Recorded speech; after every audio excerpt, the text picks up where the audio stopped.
I was definitely shocked, definitely. Philly just traded for you. Hello? This is Philly. They just traded for you. Philly's picking you right now. We just traded up. We're picking you. You're an Eagle. Congrats, brother. Let's do it. Hey, we traded up. We took Makai Lemon. The Philadelphia Eagles select Makai Lemon, wide receiver, USC. For the Eagles to flip that to the Vikings and get Jonathan Greenard, a top-notch pass rusher of his own right. What do you want to tell Eagles fans that you're going to bring to this city and the team? I'm going to bring that same energy I've been doing my whole time in the NFL. Looking to bring some more hardware, too. So that's the main thing on the goal. Philadelphia Eagles select Eli Stowers, Markel Bell. Very comfortable where we are as a football team right now and understanding that there's more work to be done. Yeah, a bunch of dreams coming true. Good to see you. Welcome in to Birds Huddle, presented by Toyota, official automotive partner of the NFL, along with Barrett Brooks and Mr. John Clark. I'm Danny Pommells. The 2026 draft is in the books, as you saw. How are we feeling about the moves the Eagles made this weekend, guys? John? I think it was a good draft. I think you also have to include in it the fact that he traded away a third-round pick and another third-round pick next year to get Jonathan Greenard. Mm-hmm. So I think that was a great addition, and that's probably the best addition of the draft, really.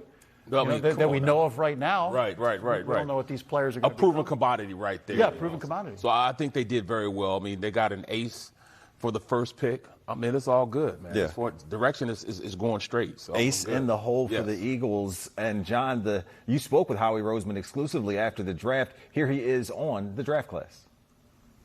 I told Coach Fangio, I don't know, I'm starting to get into a little routine. We get a new coordinator. We get a lot of players on that side of the ball in the draft. He wasn't too happy about that. But, I think for us, it was more about what we felt like, how the board fell. And how that it would match the scheme that we had. So it's always about the players. It's always about the players that we can acquire. It's always about how you can acquire them and where you can acquire them. And you can only do that by valuing them. And so it all came about because of the value of the player when we were picking. Certainly if we would have wrote it up that way, I think it would have been for our benefit. Really before this draft, 10 of our last 12 first two-day picks were on defense, and feel good about those guys. And, a lot of those guys are going to be up for extensions, earned extensions. And so if it could work out that way, but I feel proud of the fact that we didn't change our process. We didn't change our board, even though that was the fact in front of us.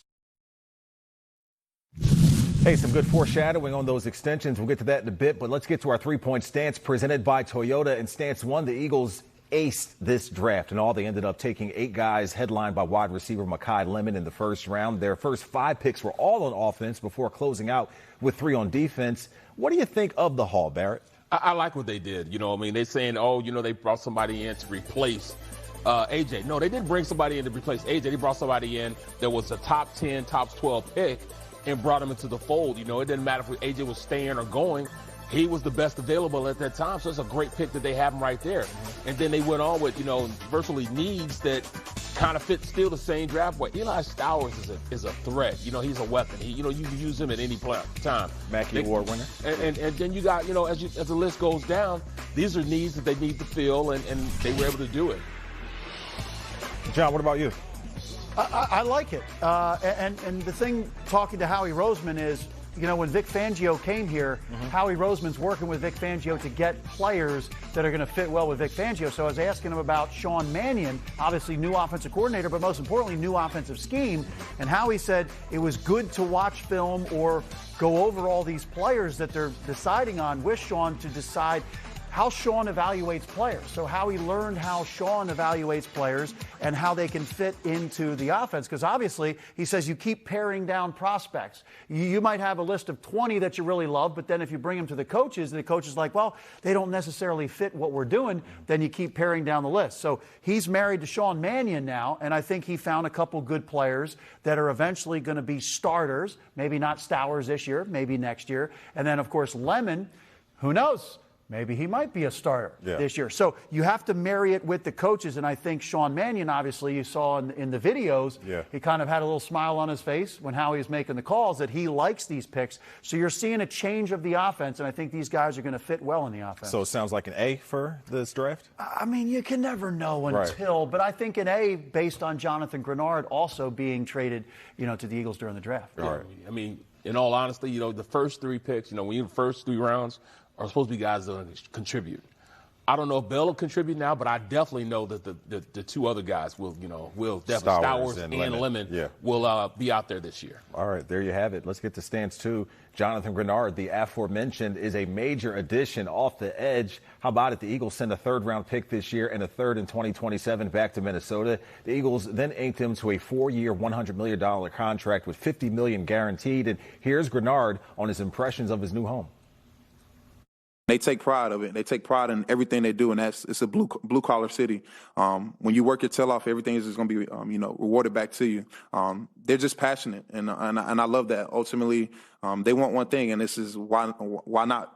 Well, we want the same thing. So I carry that on my chip of my shoulder. I respect the hell out of this city, respect the hell out of this org, and I just definitely understand what putting his jersey on, putting his helmet on actually means to this city, and I'm gonna take pride in that.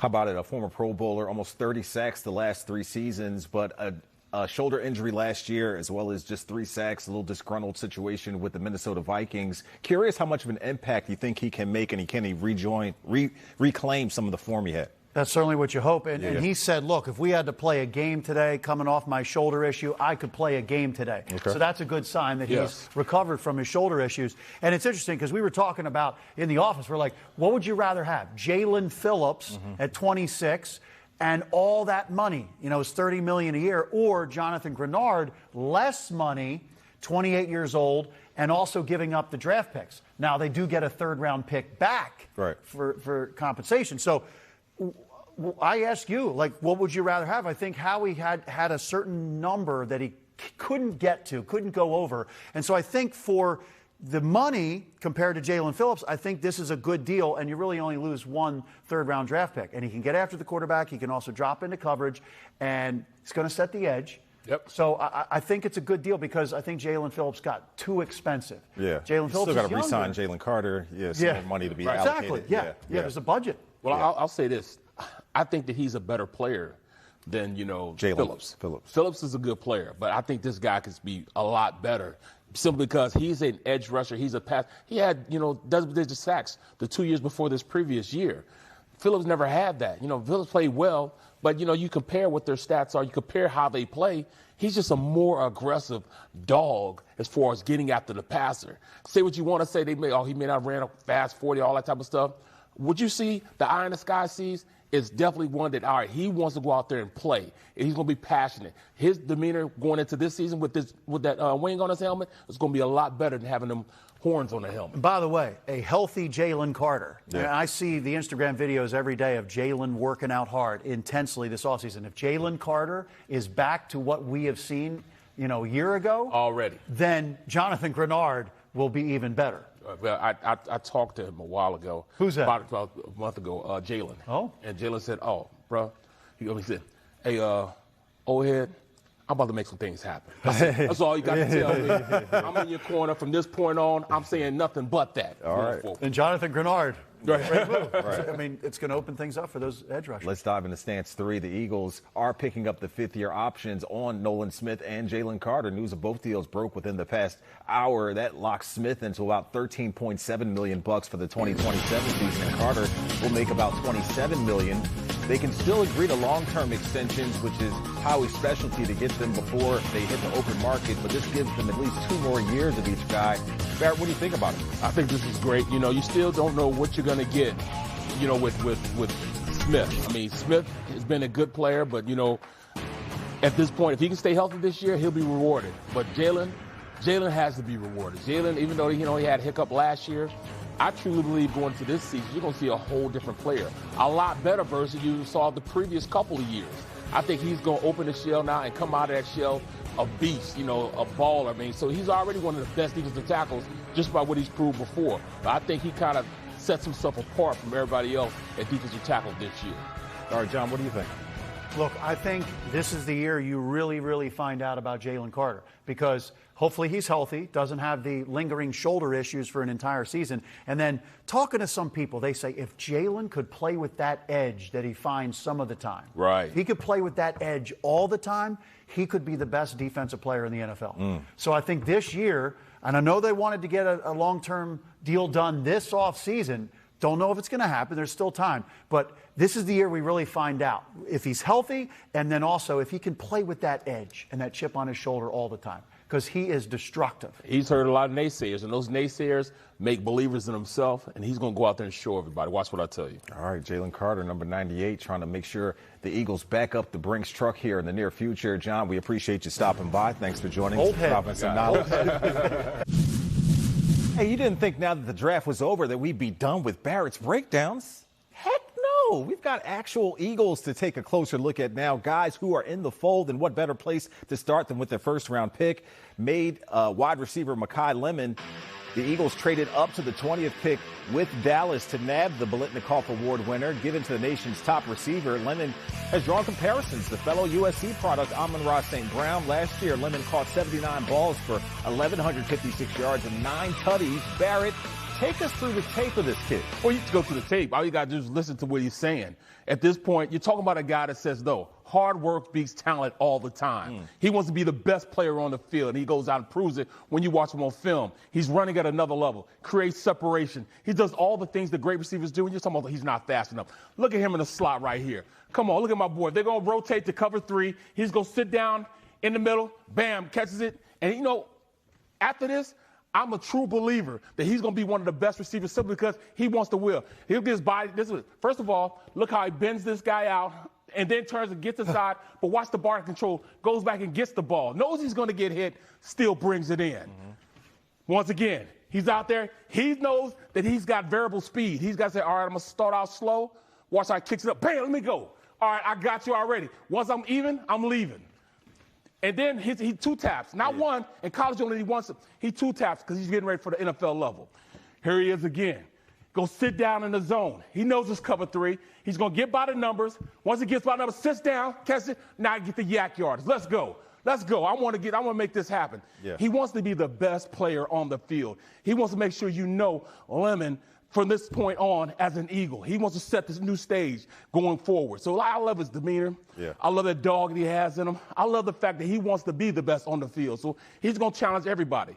Can you outplay me? Hard work beats talent every single time, and I think he's going to show it. And you know how much Nick Sirianni loves that competitiveness that he brings. So with Lemon now in the fold, the Eagles previously added Dontavian Wicks, Hollywood Brown, Elijah Moore in free agency, and we presume A.J. Brown will be a Patriot a little more than a month from now. How much do you like the look of this wide receiver room? Obviously, the big change is Devontae Smith being elevated to wide receiver 1 if A.J. Brown's traded after June 1st. I love it because all this competition is going to be in this room. You can't afford to have a bad day on the field. You've got to go out there and catch everything because you could be cut at any time because the top 3 or 4 guys are going to be here. Why? Because the talent to be here, you know, Wicks, Lemon, Smitty, you know, those guys are going to be here. But after that, you know, it's a free-for-all. You can't go and have a bad day in that locker room. You go there now and you mess up, they might send you on a hound, greyhound that is, if you have a bad practice. These guys come to play.